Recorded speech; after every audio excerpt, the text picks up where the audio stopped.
வணக்கம் மக்களே! இன்னைக்கு நம்ம மார்க்கெட் குடுத்த ஓப்பனிங் ஒரு அருமையான ஒரு ஓப்பனிங். ஆனா, அத தக்க வைக்க முடியல. நிஃப்டி 50 கரண்ட்டா ஒரு 260 பாயிண்ட்ஸ் வரைக்கான ஏற்றத்த குடுத்துட்டுருக்கு. பேங்க் நிஃப்டி ஒரு 370 பாயிண்ட்ஸ் வரைக்கான ஏற்றத்த டெலிவர் பண்ணிட்டுருக்கு. ஆனா, இன்னைக்கு பேங்க் நிஃப்டியோட ஓப்பனிங் எல்லாம் வேற லெவல்ல இருந்தது. ஸோ, இன்னைக்கு டே ஹைலருந்து இப்ப பார்க்கும்போது ஒரு 600 பாயிண்ட்ஸ் வரைக்கான கரெக்ஷன் பார்த்தீங்கன்னா, பேங்க் நிஃப்டில ஏற்பட்டிருக்கு.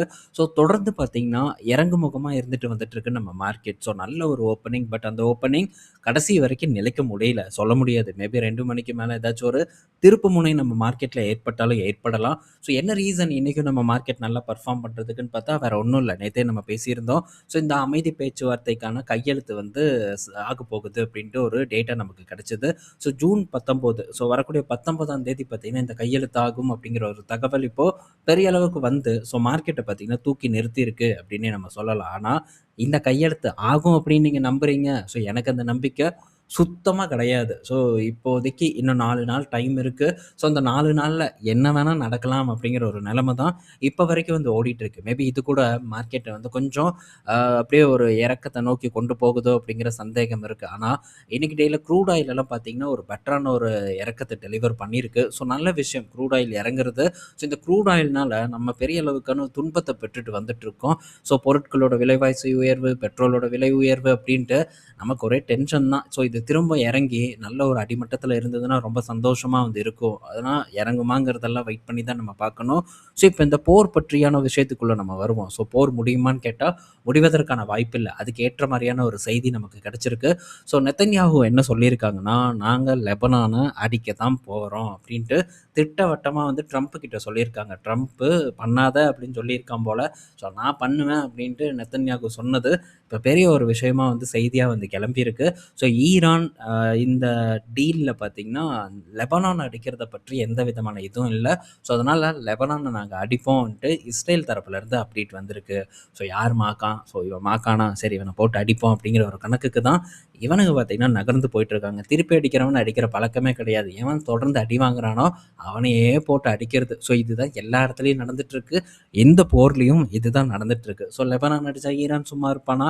டெஃபினட்டா சும்மா இருக்க மாட்டான். ஸோ கண்டிப்பா ஈரான் வந்து இந்த பிரச்சனையில அகைன் மூக்க நுழைப்பான். ஸோ இப்படி மூக்க நுழைச்சு தான் ஈரான் இந்த யுத்தத்துக்குள்ளேயே வந்தது. ஸோ இப்போ திரும்ப லெபனான தாக்குறாங்க. ஈரானோட ஒரு பதிலடி கண்டிப்பா இருக்கும்னு நான் நினைக்கிறேன். ஸோ தொடர்ந்து இந்த பஞ்சாயத்து இருக்க போகுது அப்படின்ட்டு நமக்கு நெத்தன்யாகு கொடுத்த பதிலிருந்து தெரிய வந்திருக்கு. ஸோ அதனால ஏற்றத்த நினைச்சு ரொம்ப பெரிய அளவுக்கு வந்து மகிழ்ச்சி அடைய வேண்டாம். மேபி இறங்குச்சுன்னா அதுக்கு என்ன பண்ணணும் அப்படிங்கிறத நினைச்சு திட்டமிடுதலை நம்ம பண்ணணுங்கிறது என்னோட ஒரு கருத்து. ஸோ மார்க்கெட் இன்னைக்கு இந்த அளவுக்கான ஒரு ஏற்றத்த குடுத்துருக்கு. அப்படி இருந்தும் கூட இன்னைக்கு டேல நாட்கோ ஃபார்மாவோட பெர்ஃபார்மன்ஸ் எல்லாம் ரொம்ப சுமாரா வந்திருக்கு. ஃபார்மா கம்பெனிஸோட பெர்ஃபார்மன்ஸே இன்னைக்கு டேல கொஞ்சம் சொதப்பலா தான் இருக்கு. ஜைடஸ் பார்க்கும்போதும் பெரிய பெர்ஃபார்மன்ஸ் இல்ல. ஸோ ரெட்டி பார்க்கும்போதும் ஃப்ளாட்டா தான் வந்து ட்ரேட் ஆயிட்டு இருக்கு. ஸோ ஒன் சோர்ஸ் பார்க்கும்போதும் சமீப காலமா கொஞ்சம் வந்து ஒரு சர்க்கிள சந்திச்சுட்டு வந்துட்டுருக்கு. அத பற்றி வேற கேட்டுட்டு இருந்தாங்க. ஸோ அத பற்றி நான் உங்க கூட ஷேர் பண்றேன். விரைவில் ஒரு அப்டேட்ட நான் ஷேர் பண்றேன். அதுக்கு முன்னாடி ஸோ நாட்கோ ஃபார்மா பார்த்தீங்கன்னா, ரொம்பவே வந்து ஒரு பெரும் சரிவ தான் வந்து இப்போ போஸ்ட் பண்ணிட்டுருக்கு. டெய்லி பார்த்தீங்கன்னா, ஒரு சரிவு தான் இதில ஏற்பட்டுட்டுருக்கு. எந்த விதமான ஒரு பாசிட்டிவ் ஒரு டைரக்ஷன் மூவ்மெண்ட்டும் இந்த பங்குல இப்ப வரைக்கும் ஏற்படாம இருக்கு. ஸோ இந்த நாட்கோ ஃபார்மா என்னைக்கு வந்து ரெவ்லிமெட் போக போகுது அப்படின்னு சொன்னதோ, அன்னைக்கே விழுந்துருச்சு. கிட்டத்தட்ட 1 வருடத்துக்கு மேல ஒரே ரேஞ்சில தான் அந்த நாட்கோ ஃபார்மா வந்து சுத்திட்டு இருக்கு. ஸோ 1 வருட டைம் கரெக்ஷன் பார்த்தீங்கன்னா, இந்த நாட்கோ ஃபார்மால ஏற்பட்டிருக்கு. அது போக ஸோ செமக்ளூடைட் லான்ச் அது வர்றதுக்கு இன்னும் கொஞ்சம் கூட காலம் இருக்கு. ஆனா அந்த காலத்துல ஆல்மோஸ்ட் வந்து ஒரு காவாசிக்கு மேலான காலங்கள் பார்த்தீங்கன்னா, இப்பவே முடிஞ்சு போச்சு. இன்னும் கொஞ்சம் காலங்கள் தான் இருக்கும். எப்படியும் ஒரு 3/4 இல்ல ஒரு 1 1/2 வருடங்கள் கிட்ட இருக்கும்னு நம்ம எடுத்துக்கலாம். ஸோ இந்த 1 1/2 வருடத்துல கழிச்சு இந்த செமக்ளூடைட் அமெரிக்கால லான்ச் பண்றதுக்கான வாய்ப்பு இருக்கு. ஸோ அதுக்குள்ள ஏன்னா ஆல்ரெடி பார்த்தீங்கன்னா, காலம் பார்த்தீங்கன்னா முடிஞ்சிருக்கு. ஸோ பங்கு இதுக்கு மேல கீழ இறங்கியிருக்கணும். பட் பங்கு இறங்கல. ஸோ நம்ம மார்க்கெட்ல இருக்கக்கூடிய பையிங் பிரஷர் காரணமா இந்த பங்கு ஸ்டேபிளா ஒரே கன்சாலிடேஷன தான் வந்து போஸ்ட் பண்ணிட்டு இருக்கு. ஸோ இப்போ டைம் கரெக்ஷன் ஆல்மோஸ்ட் டன். இன்னும் பாதி கிணறு தான் இருக்கு. அதையும் வந்து அப்படியே தாண்டிரும்னு நான் நினைக்கிறேன். ஸோ இடப்பட்ட டைம்ல ஒரு சான்ஸ் பார்த்தீங்கன்னா, உருவாயிரும் நான் எக்ஸ்பெக்ட் பண்றேன். ஸோ அதனால இதுக்கு கொஞ்சம் நம்ம ரெடியா இருப்போம். ஸோ இந்த பங்க வந்து எப்படி ஃபோக்கஸ் பண்ண போறோம் அப்படிங்கிற ஒரு திட்டத்தை இப்ப இருந்தே நீங்க தீட்டிக்கணும் அப்படிங்கிறதுக்காக தான் இத பற்றியான அப்டேட் உங்க கூட நான் ஷேர் பண்ணிட்டு இருக்கேன். ஸோ இதோட பிளான்ஸ் ஸோ இத நான் எப்போ ஃபோக்கஸ் பண்றேனோ, அப்ப அத பற்றியும் உங்க கூட நான் ஷேர் பண்றேன். என்கிட்ட ஆல்ரெடி இருக்கு. ஸோ அத பேஸ் பண்ணி தான் இந்த பிளானையும் பார்த்தீங்கன்னா, நான் வடிவமைச்சிருக்கேன். ஸோ ஒன்ஸ் வந்து இந்த பங்கை நான் ஃபோக்கஸ் பண்ணுனேன்னா, அந்த சான்ஸ் எனக்கு ஏற்பட்டதுன்னா, கண்டிப்பா அது பற்றியான ஒரு அப்டேட்ட உங்க கூட நான் ஷேர் பண்றேன். ஸோ நீங்களும் ஆவலா வெயிட் பண்ணுவீங்கன்னு நான் நினைக்கிறேன், இத பற்றியான அப்டேட்டுக்கு. ஸோ சேம் டைம் நீங்களும் உங்க சைட்ல ஒரு பிளான் பண்ணிப்பது ரொம்ப நல்லது அப்படிங்கிறத இந்த இடத்துல நான் மென்ஷன் பண்ணிக்கிறேன். ஸோ அதெல்லாம் தாண்டி பணம் ரொம்ப முக்கியம். ஸோ பணத்த கரெக்ட்டா வந்து ரெடி பண்ணி, ஸோ நல்ல ஒரு இன்வெஸ்ட்மென்ட் பண்றதுக்கு ட்ரை பண்ணணும். நம்ம போய் எல்லா இடத்துலயும் எல்லாம் வாங்கல. ஸோ இந்த பீக்கு அங்க இங்கன்ட்டுலாம் தொடர்ந்தெல்லாம் வாங்கி பொசிஷன் பில்ட் பண்ணல. ஸோ வெயிட் பண்றோம். நல்ல ஏற்றம் நடக்குது. ஸோ திரும்ப நல்ல இறக்கம் நடக்குது. நல்ல இறக்கத்துல நம்ம பெரிய பொசிஷன வந்து பில்ட் பண்றோம். ஸோ இதுதான் பார்த்தீங்கன்னா, நம்மளுடைய ஒரு ஸ்ட்ராட்டஜியா வந்து இருக்கு. ஸோ இது தொடர்ந்து பண்ணும்போது கண்டிப்பா நமக்கு வெற்றி கிடைக்கும். அது இந்த மாதிரியான ஸ்மால் கேப் பங்குகள் எல்லாம் நம்ம தொடர்ந்து போய் எந்த விலையினாலும் வாங்கு அப்படிங்கிற ஒரு அப்ரோச் சரியான ஒரு அப்ரோச் இல்ல அப்படிங்கிறத நம்ம கண்டிப்பா வந்து புரிஞ்சுக்கணும். ஸோ இதுக்கு ஏற்ற மாரியான பணத்த கண்டிப்பா ரெடி பண்ணி வச்சு பொறுமையா வெயிட் பண்ணிட்டு இருந்தா டெஃபினட்டா நல்ல சான்ஸ் கிடைக்கும். இப்ப இருந்தே அதற்கான வழிய நீங்க கண்டிப்பா வந்து பண்ணணுங்கிறது என்னோட ஒரு ஒப்பீனியன். ஸோ அடுத்தது அதுவும் இல்லாம ஏன் இத பற்றி நம்ம சொல்றோம்னா, இன்கேஸ் வந்து சடனா ஒரு சான்ஸ் ஏற்பட்டதுன்னா, கண்டிப்பா அந்த டைம்ல நம்ம அதுக்கு ப்ரிப்பேரா வந்து இருக்கணும். ஸோ அதுக்கேற்ற நம்ம கையில ஒரு பண வசதியும் வந்து இருக்கணும்.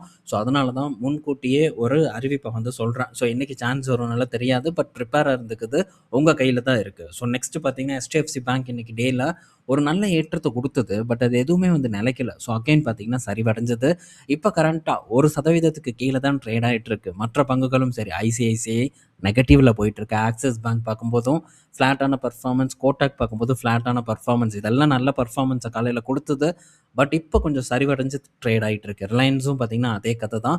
ஸோ நல்ல பெர்ஃபார்மன்ஸ குடுத்து அங்கருந்து சரிவ வந்து போஸ்ட் பண்ணிட்டு இருக்கு. இந்த நேரத்தில HDFC பேங்க் பார்த்தீங்கன்னா, ஒரு 38% வரைக்கும் ஏறும் அப்படின்ட்டு ஒரு தகவல் வந்து குடுத்துருக்காங்க. ஸோ ரீசென்ட்டா இப்போ RBIயோட இந்த டெபாசிட் ரிலேட்டடான ஒரு அப்டேட் வந்தது. இதனால HDFC பேங்க்குக்கு ஒரு நல்ல பயன் கிடைக்கும் அப்படிங்கிற ஒரு எதிர்பார்ப்பு இந்த புரோக்கரேஜ் ஹவுசஸ் கிட்ட இருந்து வந்து கிடைச்சிருக்கு. ஸோ இதனால ஒரு 2.1, 2.5% வரைக்கும் அவங்களுடைய டெபாசிட் வந்து உயரும் அப்படின்ட்டும் இவங்க கணிச்சிருக்காங்க. இதனால CD ரேஷியோ பார்த்தீங்கன்னா 92க்கு வரும் அப்படிங்கிற ஒரு கணிப்பும் இந்த நோமுரா அண்ட் மோத்திலால் 2 பேரும் வந்து குடுத்துருக்காங்க. ஸோ டெபாசிட் குரோத் ஒரு பக்கம் இருக்கும் அண்ட் லோன் குரோத்தும் இருக்கும். CD ரேஷியோவும் கட்டுக்குள்ள வரும். இதனால இவங்களுடைய வளர்ச்சி நல்லா இருக்கும் அப்படிங்கிற ஒரு எதிர்பார்ப்ப இவங்க வந்து நமக்கு முன் வச்சிருக்காங்க. ஸோ சான்சஸ் இருக்கு. நம்மள பொறுத்தவரைக்கும் சிம்பிள். நல்ல இடத்துக்கு வருதா? நல்ல நிறுவனமா? நல்ல மதிப்பீடுல இருக்கா? ஸோ அத வந்து யுட்டிலைஸ் பண்றதுக்கு நம்ம ட்ரை பண்ணணுங்கிறது தான் நம்மளுடைய வேலையாவே வந்து இருக்கு. ஸோ அடுத்தது HDB ஃபினான்ஷியல் இன்னைக்கு இடையில 10% வரைக்கான ஒரு ஏற்றத்த வந்து டெலிவர் பண்ணியிருக்கு. ஸோ என்ன நியூஸ், ஏது நியூஸ்னுலாம் தெரில. பட் ஒரு அருமையான ஒரு ஏற்றம் இந்த HDB ஃபினான்ஷியல்ல இன்னைக்கு இடையில ஏற்பட்டிருக்கு. ஸோ இந்த பங்கும் என்கிட்ட இல்ல. ஸோ இதெல்லாம் IPOல வந்து பார்ட்டிசிபேட் பண்ணியிருப்பாங்கன்னு நான் நினைக்கிறேன். ஸோ ஒரு நல்ல இடத்துக்கு வந்ததுன்னா, இது பக்கம் இருந்து விலகி இருப்பதெல்லாம் ரொம்ப நல்லது. ஸோ HDFC பேங்க்கே நமக்கு ஒரு நல்ல இடத்துல இருக்கும்போது, அதன் பின்னாடி போவது ஒரு சரியான வழிங்கிறது தான் நான் ஃபீல் பண்றேன். அடுத்தது இன்னைக்கு டேல கமர்ஷியல் வெஹிக்கிள் நிறுவன பங்குகள் எல்லாமே ஒரு பெட்டர் பெர்ஃபார்மன்ஸ குடுத்துருக்கு. என்ன ஏதுன்னெல்லாம் தெரியல. ஸோ இப்போ இந்த US அந்த ட்ரேட் டீல தான் இவங்க வந்து மென்ஷன் பண்ணியிருக்காங்க. ஸோ இது பாசிட்டிவா இருக்கிறனால, ஸோ திரும்ப இவங்களுடைய பிசினஸ் நார்மல் ஆகும். திரும்ப ஒரு குரோத் ஏற்படும் அப்படிங்கிற ஒரு எதிர்பார்ப்பு கிளம்பியிருக்கான்னு தெரியல. பட் அது இன்னும் வந்து உறுதிப்படுத்தவே படல. பட் அதுக்குள்ள பங்குகள் பார்த்தீங்கன்னா, நல்ல ஏற்றத்த குடுத்துருக்கு. அசோக் லைலாண்ட் ஒரு 4.5% வரைக்கான ஏற்றத்த குடுத்திருந்தது. TMCV பார்க்கும்போதும் சேம் அதே ஏற்றம் தான். HR பார்க்கும்போதும் அதே ஏற்றம். ஃபோர்ஸ் மோட்டார் பார்க்கும்போதும் 4.5%. SML மகேந்திரா பார்க்கும்போதும் அதே ஏற்றம். அனைத்து பங்குகளும் சொல்லி வச்ச மாரி ஒரே ஏற்றத்த வந்து டெலிவர் பண்ணியிருக்கு. ஸோ எவனோ உள்ள பூந்துட்டான். பூந்து பார்த்தீங்கன்னா, அவனோட வேலைய காட்ட ஆரம்பிச்சுட்டான். பணம் சம்பாரிக்கிறதுக்கு இறங்கிட்டாங்க அப்படின்னே நம்ம எதிர்பார்க்கலாம். அடுத்தது ஸோ மாருதி சுசுகி கிட்டேருந்து இந்த ஃப்ளெக்ஸ் ஃபியூயல் வெஹிக்கிள் பற்றியான ப்ரைஸ் அப்டேட் வந்திருக்கு. ஸோ 7,50,000க்கு மாருதி சுசுகி வேகனரை வந்து இவங்க இப்போ அறிமுகப்படுத்தியிருக்காங்க. ஸோ பெருசா எந்த சேஞ்சஸும் இல்ல. வெறும் அந்த என்ஜின் இதுக்கு ஏற்ற மாரியான ஒரு இன்ஜின தான் வந்து இதில வச்சு குடுத்துருக்காங்க. பட் இதுக்கு ரூ. 86,000 பார்த்தீங்கன்னா, எக்ஸ்ட்ரா வந்து கேட்குறாங்க. இந்த எத்தனால் பேஸ் பண்ண வண்டிக்கு. ஸோ இதில வந்து 85% எத்தனால் இருக்கக்கூடிய ஃபியூயல்ல போடலாம் அப்படிங்கிற ஒரு விஷயம் வந்திருக்கு. ஸோ இதனால என்ன ஃபியூயல் காஸ்ட் வரப்போகுது அப்படின்ட்டு எனக்கு தெரில. ரூ. 80 கிட்ட வரப்போகுதா அந்த ஃபியூயல்? இல்ல ரூ. 85 கிட்ட இருக்க போகுதா? இல்ல அதோட அவைலபிலிட்டி அனைத்து இடங்கள்லயும் இருக்குமா? இதெல்லாம் பெரிய கொஸ்டின் மார்க். பட் அதுக்கு முன்னாடியே பிரைஸ் இந்த அளவுக்கு வச்சிருக்காங்க.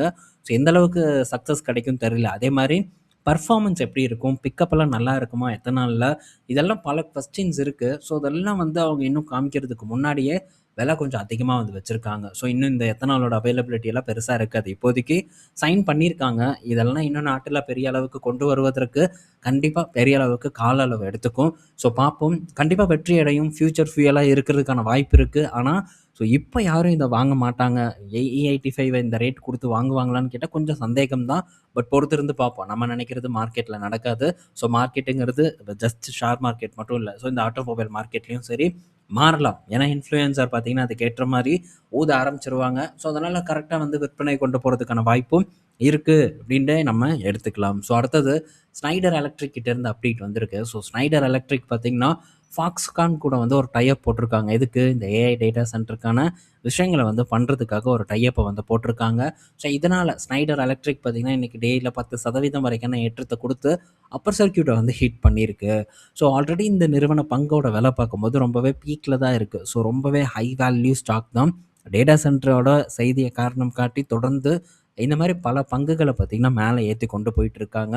நம்ம மார்க்கெட் மட்டும் இல்ல, உலக மார்க்கெட் எல்லாமே இதே நிலைமை தான் ஏற்பட்டுட்டு இருக்கு. ஸோ இதெல்லாம் எத்தன நாட்களுக்கு நிலைக்க போகுதுன்னு தெரியல. கீழ விழுந்ததுன்னா, அதாவது கொஞ்சம் சின்ன இடத்துல இருந்து நம்ம குதிச்சோம்னா ஒண்ணும் ஆகாது. இதே மேல நல்ல ஒரு உச்சியில இருந்து குதிக்கிறோம்னா சிதறிருவோம். அந்த மாரி தான் இந்த பங்குகள் எல்லாம் சிதற போகுதாங்கிறத பொறுத்திருந்து பார்க்கணும். நமக்கு எதுக்குப்பா ரிஸ்க்கு? ஸோ நமக்கு ரிஸ்கே வேண்டாம். ஸோ நமக்கு எந்த இடத்துல ரிஸ்க் கம்மியா இருக்கோ, ஸோ எங்க வந்து ஒரு ஃபியூச்சர் நம்ம கண்ணுக்கு தெரியுதோ, ஸோ அத வச்சு நம்மளால ஒரு எஸ்டிமேஷன் பண்ண முடியுதோ, அந்த இடத்த நோக்கி போறது சிறப்பு. உதாரணத்துக்கு நேட்கோ. ஸோ இந்த மாரி வெயிட் பண்ணி சரியான இடம் வரும்போது கரெக்ட்டா நல்ல ஒரு முதலீட பண்ணி, ஸோ நல்ல லாபத்த நோக்கி நகர்ந்து போறத பற்றி மட்டும் நம்ம திங்க் பண்ணுவோம். ஸோ இந்த வீடியோல நம்ம பல இன்ஃபர்மேஷன் பார்த்திருப்போம். பயனுள்ளதா இருக்கும்னு நான் நினைக்கிறேன். ஈவினிங் நம்ம இன்னொரு ஒரு வீடியோல மீட் பண்ணுவோம். பாய் மக்களே!